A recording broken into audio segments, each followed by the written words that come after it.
We could all have fun and call this the Rising versus Bowman AARP Bowl or the Whittingham versus Gundy Legends Bowl. But we might as well just call it for what it is, and that is an Alan Bowman beatdown of Utah for the Big 12 title game, round one.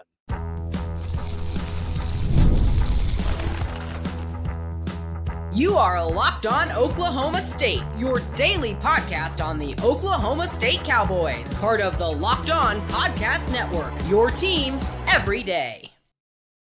Howdy, y'all, and hello, all. Welcome back to Locked On Oklahoma State, your daily stop for all things Cowboy and Cowgirl related. My name is Cody Stovall. I want to thank you kindly for stopping by to make this your first listen. We're available on all of your podcasting platforms, visually as well on YouTube. Find me personally on X at Aldeo State. Today, we're partially brought to you by FanDuel. Now through September 22nd, all FanDuel customers can bet $5 and get a 3-week free trial of NFL Sunday Ticket from YouTube and YouTube TV. Visit FanDuel.com to get started today. Meanwhile, we get started in the conversation of Cowboy football taking on Utah. The game the Big 12 country has been waiting for is finally here. Although Oklahoma State is largely picked behind Utah and Kansas State, nonetheless, this is a game that everybody has factored into the Big 12 title race, which kind of leads me to believe that this is a good possibility we are going to witness the Big 12 title game simply just round one.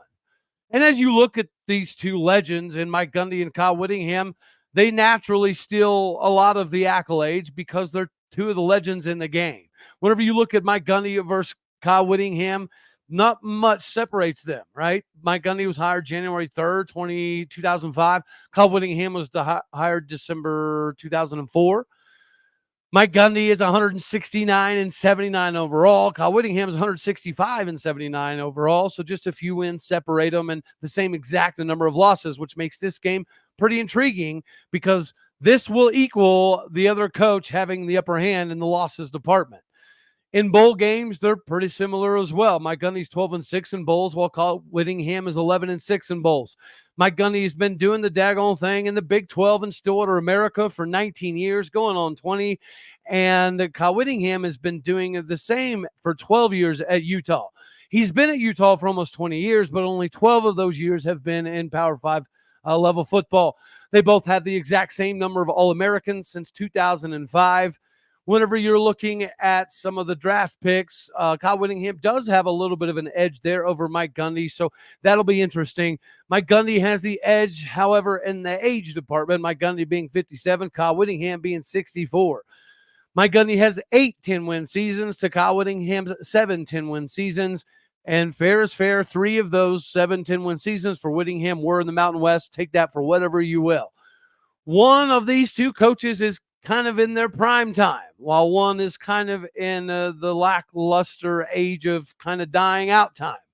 One has become significantly more involved with the university and NIL and collectives and locker rooms and coaching and X's and O's and recruiting and all of it, while the other one is already naming his successor, and Morgan Scalley. Now, you're talking about this old Uncle Kyle Whittingham that did some crazy interviews that we're all appreciative of, but it's not the same as Mike Gundy. Mike Gundy is more dialed in than ever, and one is seemingly somewhat checked out of the game of college football, or else you don't name your successor, I wouldn't imagine. One is looking into potential retirement homes, while the other one is selling his home to focus on winning a Big 12 title. One has recently nudged into the Utah recruiting scene, while the other has been thriving off of the Utah recruiting scene for well over 2 decades now. Now, we partially have Benny Tonga to thank for that, for guys like Jalen Warren, that Utah has been so gracious to allow us to get Jordan Viborni, Sesi Valahe, Justin Kirkland, Mayalake Smith, Nathan Latu, Puasa Utu, Nuku Mafi, and the list goes on and on. Now, they did get Isaac Wilson, but he's probably not going to be enough to win this game, which is why I say they better hope and pray, dear 8-pound, 11-ounce baby Jesus, that Cam Rising is in fact ready to rock and roll. All indications are, though, is though he's going to be fine. He's going to play. But if it were to be Isaac Wilson, I would say from a recruiting perspective, that does have some teeth to it, because I think a decent amount of people in Cowboy country thought that we had a very good shot at Isaac Wilson, myself included. So although we've been able to rob several recruits right out of the Utah area, the Kyle Whittingham versus Mike Gundy conversation, to me, is kind of in two varying directions. I say all that somewhat poking fun at Kyle Whittingham, but I'm very well aware that he's a legend in the game, just like Mike Gundy. I'm also very well aware that if you're going to say that he has something over Mike Gundy, it's the fact that he does have conference titles and Mike Gundy does not. I will, however, argue that those conference titles being in the Pac-12 and the Mountain West Conference would pale in comparison to the one Big 12 title that Mike Gundy does have in the Big 12. The Big 12 has had moments where we've been really up and then we've been really down. The Big 12's had moments where we've had stellar quarterback play and had several dudes playing quarterback drafted in the first round. Everybody remembers the Big 12 days where every single game was 60-70 in almost every single team all the way across the board. Recently, we went through a new transition of more of a run-based league that has a lot of defense. Oklahoma State is in a moment right now we don't really know what we have defensively. We know we have talent. We know we have strength. We know we have size. We know we have some speed.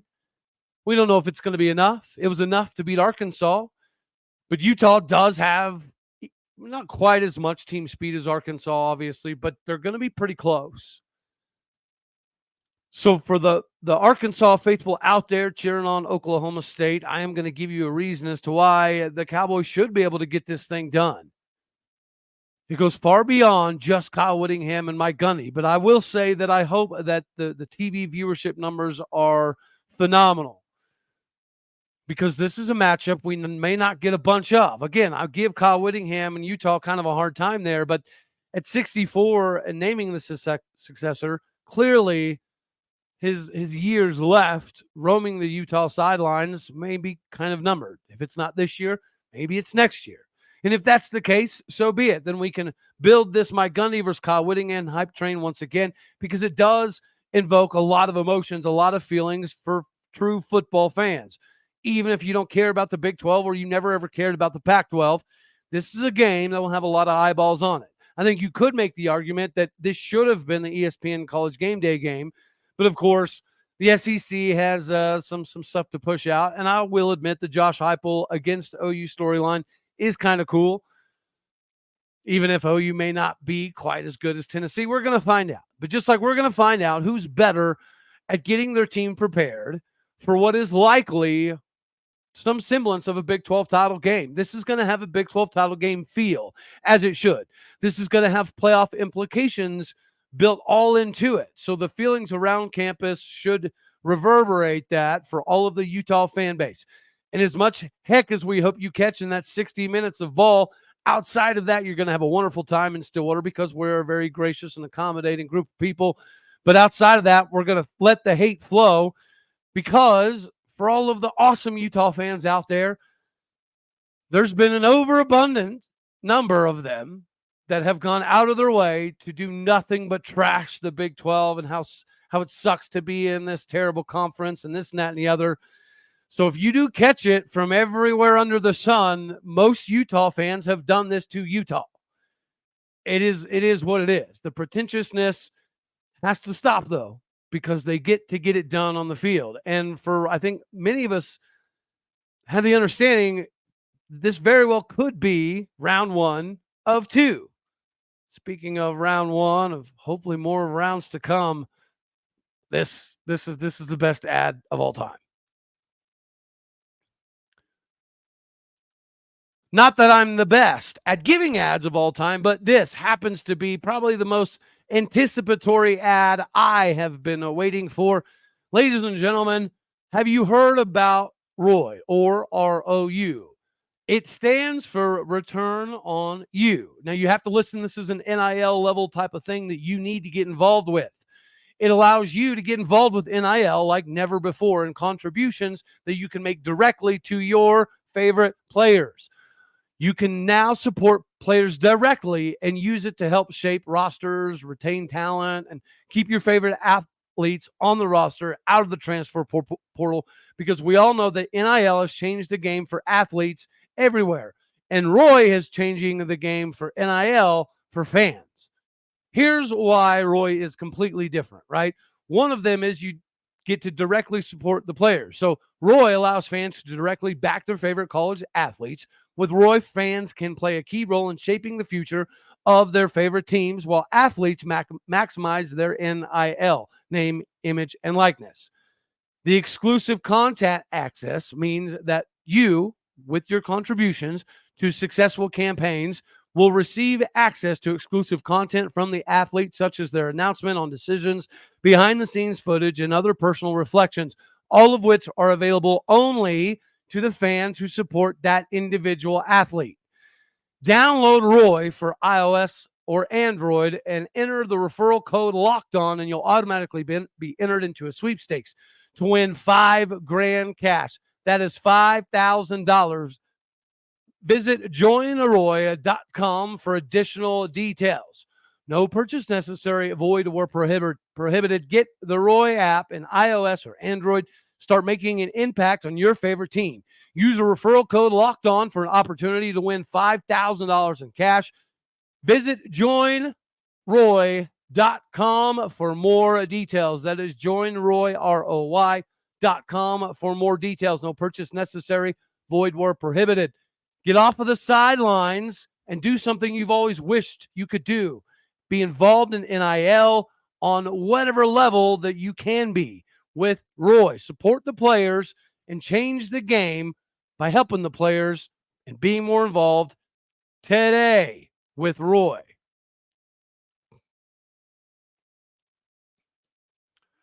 Legitimately one of the coolest segments I could physically possibly think of for an ad. So hats off to you, Roy. What a pretty cool deal that you're doing that allows everybody to be much closer than ever before. I think it's going to revolutionize things for fans and players alike. Speaking of revolutionizing things for the fan base, as much as the Legends Classic can be built up between Kyle Whittingham and Mike Gundy, the same can be said for Cam Rising versus Alan Bowman. This is like a tale of the tape.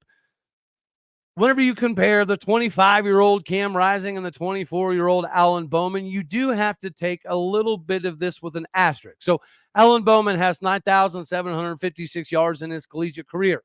We all know as Cowboy fans that he didn't play for like 2.5 years due to injury. So even if you were to take some of that out, like let's say 2020, we'll just start both quarterbacks at 2020. Cam Rising went to Texas to be a Longhorn in 2018, while Alan Bowman went to Texas Tech to be a Red Raider in 2018. Cam Rising redshirted. Following that redshirt, he went to Utah in 2019, redshirted yet again. So he didn't really take off until 2020. Alan Bowman, on the other hand, had a really good beginning to 2018 as a true freshman and a really good start to 2019, both of which ended up in some injuries. So, that whole thing kind of began for him. He had a big year and then a couple years on the bench at Michigan and then back to Oklahoma State. So if you take 2020 to now, right, just the same amount of meat and taters football, Cam Rising is 474 of 740 for 5,918 yards, 64.1% completion percentage, 8 yards per completion, 53 TDs, 14 INTs. While Alan Bowman, again, if you take off the couple thousand extra yards, he's 529 of 845 for 6,098 yards, 64.7% percentage completion, and then 7.3 yards per completion, 57 TDs, 34 INTs is definitely going to jump out there as a problematic number.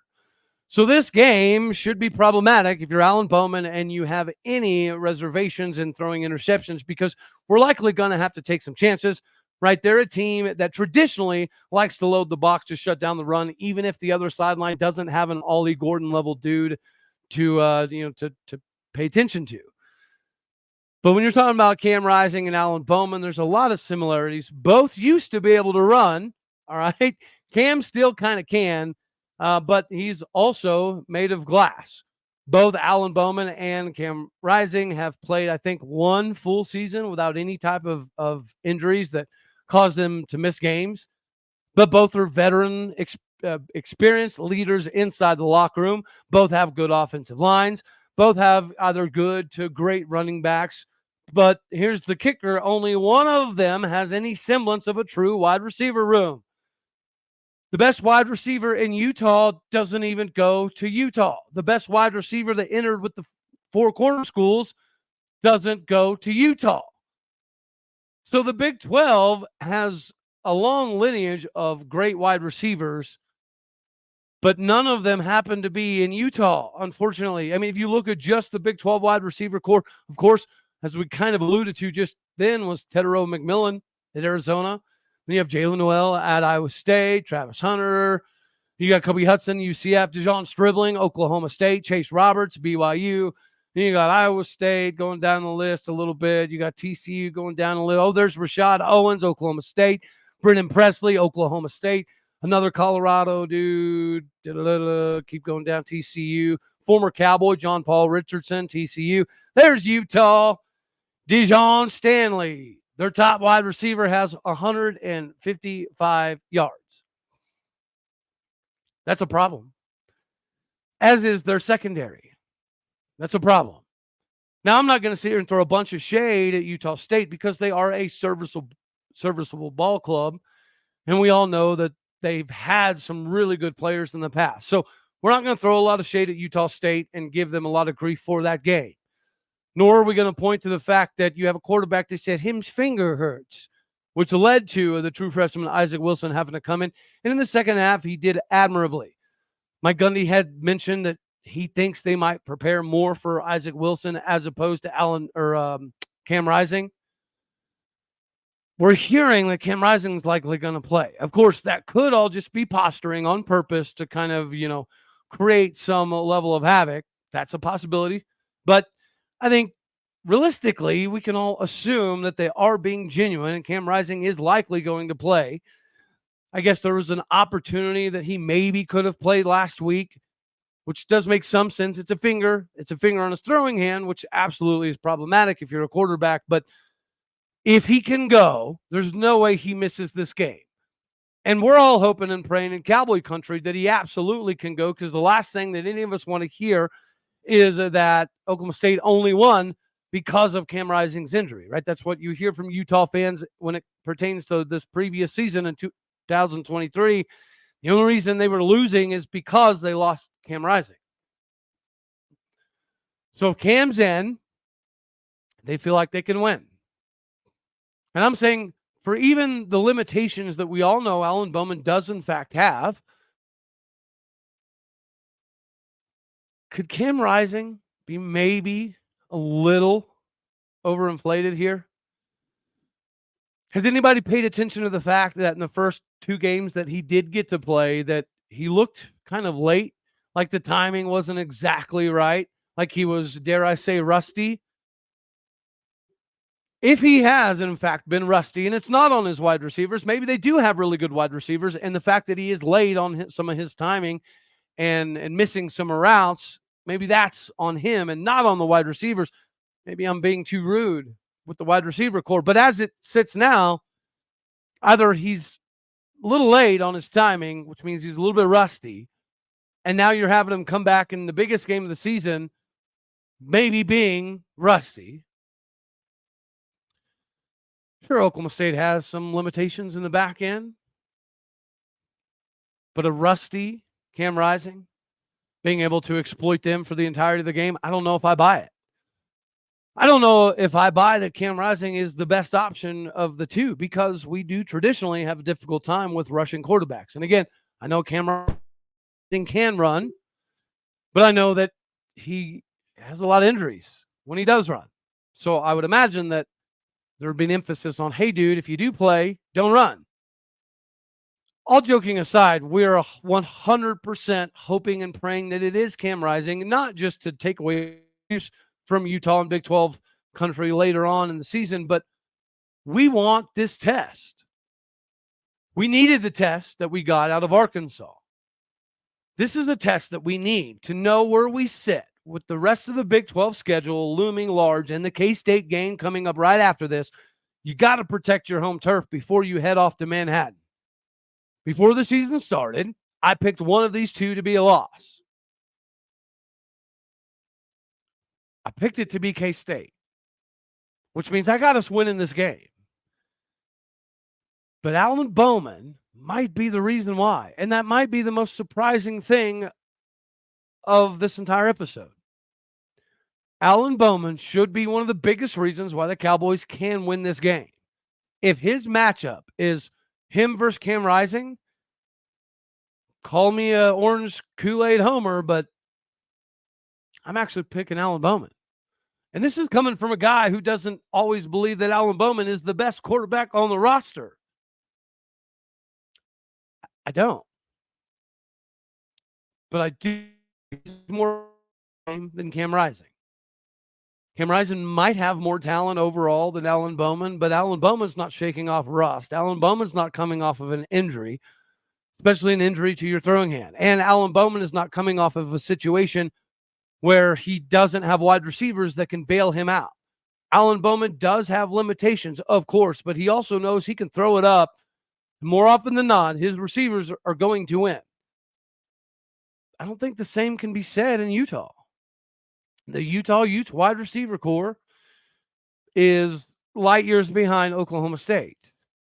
So even if Cam Rising is every bit as equal and better than Alan Bowman, I don't know that it matters a whole lot if he doesn't have anybody to throw the ball to. Tis what it is. Just like tis what it is money-making season. You already know. FanDuel is the bee's knees for all of your betting needs. And you already know we're hammering the over on the Cowboys this season. Hopefully we're going to have the opportunity to hammer the over as they take on the Utah Utes for what is kind of a de facto Big 12 title game. For as much talking as I do here, you know I've been talking about FanDuel forever because it's America's #1 sports book for a reason. And even more reason to be excited. Right now, they're doing something a little bit different. Through September 22nd, all FanDuel customers can bet $5 and get a 3-week free trial of NFL Sunday Ticket from YouTube and YouTube TV. Then, with a YouTube TV base plan, you'll be able to watch every regular season Sunday afternoon out-of-market game. All you'll need is a Google account and a current form of payment. You can cancel at any time. Just visit FanDuel.com today to get squared away. In the money-making department, we're going to hammer the over because it's Big 12 title season for the Cowboys. And getting out of the way of the Utes is the first step in that title. We got to get by Utah for what is the baby bedlam. Now, I have seen some of the rhetoric calm down a little bit from Utah country, but it doesn't change the fact that they started this fire before they ever even joined the conference. They've started this fire throughout the spring, throughout the fall. All we've heard is that Utah is going to come in and run this conference from a decent portion of their fan base. And then on top of it, there's a lot of the legacy punditry media types that have also picked Utah to win the conference. This is a little bit of a disrespect game. Utah's good.